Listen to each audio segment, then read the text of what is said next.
পবিত্র জুমাবার রাতে, এই রাতে আপনি যদি ছোট্ট দোয়াটি পাঠ করে আপনি আল্লাহ পাক রব্বুল আলামিনের কাছে যা চাইবেন, আল্লাহ পাক রব্বুল আলামিন আপনাকে তাই দান করে দেবেন ইনশাআল্লাহ। তাহলে পবিত্র জুমাবার রাত, এই রাতকে বলা হয়েছে, এই রাত হচ্ছে এমন রাত, এই রাতে আল্লাহ তাআলার কাছে দোয়া করলে চাইলে আল্লাহ তাআলা তার দোয়াকে ফিরিয়ে দেন না। আব্দুল্লাহ ইবনে মাসউদ রাদিয়াল্লাহু তাআলা আনহু থেকে হাদিসটা সুন্দর করে বর্ণনা করা আছে।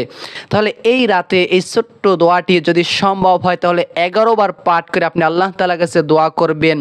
আর যদি বেশি পারেন তাহলে 100 বার এই ছোট্ট দোয়াটি পাঠ করে আপনি আল্লাহ তাআলার কাছে যা চাইবেন তাই আল্লাহ পাক রব্বুল আলামিন আপনাকে দান করে দিবেন ইনশাআল্লাহ। তাহলে এই ছোট্ট দোয়াটা পড়ার আগে পরে দুরূদ শরীফ পাঠ করে নেবেন। দোয়াটি হলো ইয়া হাইয়ু ইয়া কাইয়ুম বিরহমাতিকা ইয়া আস্তাগীথ।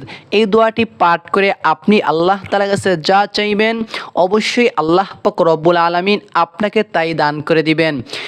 এর আগে সাল্লাল্লাহু আলাইহি ওয়াসাল্লাম এই দুরূদটা আগে পরে পড়ে নেবেন। আর যদি পারেন নামাজে দুরূদ, ওই দুরূদটাকে আগে পড়ে তারপর এই ছোট্ট দোয়াটাকে আপনি 11 বার পারলে 11 বার পাঠ করবেন, বেশি পারলে 100 বার পাঠ করবেন, সময় লাগবে না। এরপরে আপনি আল্লাহ তাআলার কাছে বলবেন, যা চাইবেন, দোয়া করবেন, মনের আশা বাসনা সকল কিছু আল্লাহ তাআলা অবশ্যই কবুল করে নেবেন ইনশাআল্লাহ।